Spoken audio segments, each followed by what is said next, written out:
अभी तक हमने सुना अध्याय 9 की कथा। अध्याय 9 की कथा में 8 की कथा में हमने पहले ही सुना कि कैसे द्रौपदी पूर्व जन्म में अपने पिता की मृत्यु पे विलाप कर रही है और उसका अभी तक विवाह नहीं हुआ है। ये सारी चीज़ें हमने अध्याय 8 में सुनी। आज हम शुरू कर रहे हैं अध्याय 9। भगवान विष्णु जी का नाम लक्ष्मी जी सहित लेकर और भवानी शंकर का नाम लेकर हम आज अधिक मास महात्म्य कथा अध्याय 9 का शुभारंभ करते हैं। तो आगे सूत जी कहते हैं कि तदनंतर विस्मय से युक्त नारद मुनि ने मेधावी ऋषि की कन्या का अद्भुत वृतांत पूछा। नारद जी बोले, हे मुने, उस तपोवन में मेधावी की कन्या ने बाद में क्या किया और किस मुनि श्रेष्ठ ने उनके साथ विवाह किया। श्री नारायण कहते हैं कि अपने पिता का स्मरण करके बार बार शोक करते हुए उस घर में कुछ काल तक उस कन्या का व्यतीत हुआ।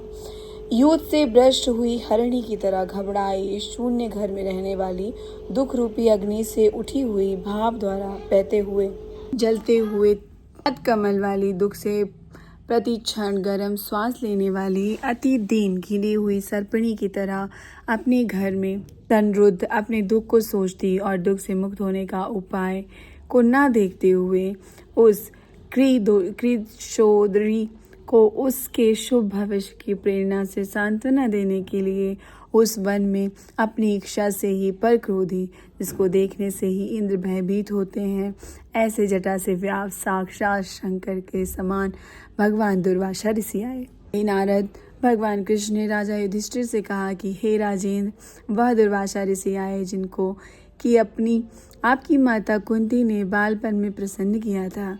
तब उन सुपूजित महर्षि ने देवताओं को आकर्षण करने वाली विद्या उन्हें दी। और हे भूपाल, जिन्होंने सब देवताओं से नमस्कार किए जाने वाली मुझको भी रुक्मिणी के साथ रथ में बैलों की तरह जोता। दुर्वासा को बैठाकर रथ खींचते हुए जब हम दोनों मार्ग चलने लगे, तब चलते चलते मार्ग में अति तीव्र प्यास से सूख गए थे। तालु और ओष्ठ जिस रुक्मिणी के ऐसी चल चाहने वाली रुक्मिणी ने जब मुझे सूचित किया, तब कंधे पर रथ की जोत को रखे हुए चलते चलते ही पांव के अग्रभाग से पृथ्वी को दबा दबा कर रुक्मिणी के प्रेम के वशीभूत मैंने भोगवती नाम की नदी को उत्पन्न किया। तब वही भोगवती ऊपर से बहने लगी। अनंतर उसी के जल से हे महाराज, रुक्मिणी की प्यास को मैंने बुझाया। इस प्रकार रुक्मिणी की प्यास को बुझना देख उसी क्षण अग्नि की तरह दुर्वासा क्रोध से जलने लगे और प्रलय की अग्नि के समान उठकर दुर्वासा ने श्राप दिया।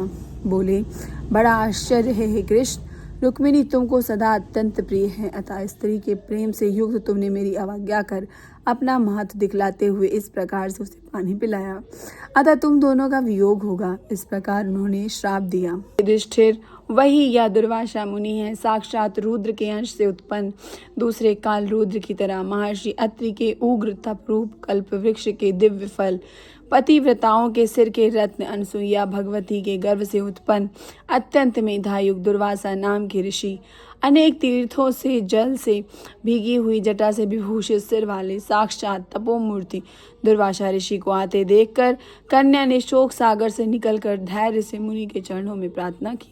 प्रार्थना के बाद जैसे वाल्मीकि ऋषि को जानकी अपने आश्रम ले लाई थी, वैसे ही जानकी को वाल्मीकि ऋषि अपने आश्रम में लाए थे, वैसे ही यह भी दुर्वासा को अपने घर लाकर आर्ध पाद्य और विविध प्रकार के जंगली फलों और पुष्पों से उनका स्वागत के लिए आज्ञा लेकर आदर पूर्वक पूजन कर तदनंतर हे राजन, यह बाला बोली।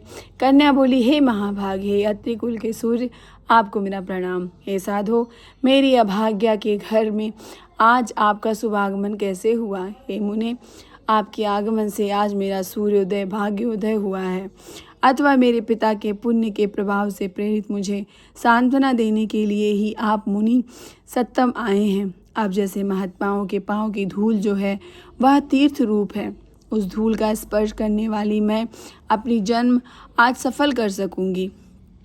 आज मेरा व्रत भी सफल है, आप जैसे पुण्य आत्माओं के जो मुझे आज दर्शन हुए, अतः आज मेरा उत्पन्न होना और मेरा पुण्य सफल हो गया। ऐसा कहकर कन्या दुर्वासा के सामने चुपचाप खड़ी हो गई। तब भगवान शंकर के अंश से उत्पन्न दुर्वासा मुनि मंद हास्य युक्त बोले। दुर्वासा बोले, हे द्विजसुते, तू बड़ी अच्छी है। तूने अपने पिता के कुल को तार दिया। यह मेधावी ऋषि के तप का फल है जो उन्हें तेरे जैसी कन्या उत्पन्न हुई। तेरे धर्म में तत्परता जान कैलाश से मैं यहाँ आया हूँ और तेरा घर आकर तेरे द्वारा मेरा पूजन हुआ। हे वरारोहे, मैं शीघ्र ही बद्रिकाश्रम में मुनीश्वर सनातन नारायण देव के दर्शन के लिए जाऊंगा, जो प्राणियों के लिए हित के लिए अत्यंत उग्र तप कर रहे हैं। कन्या कहती है कि हे ऋषि, आपको के दर्शन से ही मेरा शोक समुद्र सूख गया। अब इसके बाद मेरा भविष्य उज्ज्वल है, क्योंकि आपने मुझे सांत्वना दी है। हे मुने, मुझे उस प्रदुर्भूत बड़ी भारी ज्वाला युक्त दुख रूप अग्नि को क्या आप नहीं जानते? हे दया सिंधु, हे शंकर, उस दुखाग्नि को शांत कीजिए। मेरे विचार से हर्ष का कारण मुझे कुछ भी नहीं दिखलाई देता। ना मुझे माता है, ना पिता, ना मेरे भाई हैं जो मुझे धैर्य प्रदान कर सके। अतः दुख समुद्र से पीड़ित मैं कैसे जीवित रह सकती हूँ? जिस दिशा में देखती हूँ उस दिशा में ही मुझे शून्य प्रतीत होता है। इसीलिए हे तपोनिधे, मेरे दुख का निस्तार आप शीघ्र करें। मेरे साथ विवाह करने के लिए कोई भी तैयार नहीं होता है। इस समय मेरा विवाह ना हुआ तो मैं फिर वृषली शूद्रा हो जाऊंगी, या मुझे बहुत बड़ा भय है। इसी भय से मुझे निद्रा नहीं आती, ना भोजन में मेरी रुचि है। हे ब्राह्मण, अब मैं शीघ्र ही मरने वाली हूँ, या मेरा निश्चय, यह समय मेरी निश्चय है। ऐसा कहकर आंसू बहाती हुई कन्या दुर्वासा के सामने चुप हो गई। तब दुर्वासा कन्या का दुख दूर करने का उपाय सोचने लगे। नारायण कहते हैं कि इस प्रकार मुनि कन्या के वचन को सुनकर इसका अभिप्राय समझकर बड़ी क्रोधी मुनिराज दुर्वासा ने उस कन्या का कुछ हित विचार कर विचारपूर्ण कृपा से उससे देखकर सारभूत उपाय बतलाया। ये आज ही 9वें अध्याय की कथा। इति ब्रह्मांद्रिय पुरुषोत्तम मासे महात्म्य नवोध्याय। आज ये 9वां अध्याय पूर्ण होता है। हम कल सुनेंगे 10वां अध्याय। तब तक के लिए आप सबको जय श्री कृष्ण। भगवत कीर्तन कीजिए, भगवान का नाम लीजिए, लक्ष्मी नारायण और माँ भगवती शंकर का स्मरण कीजिए। जय श्री कृष्ण। राधे राधे।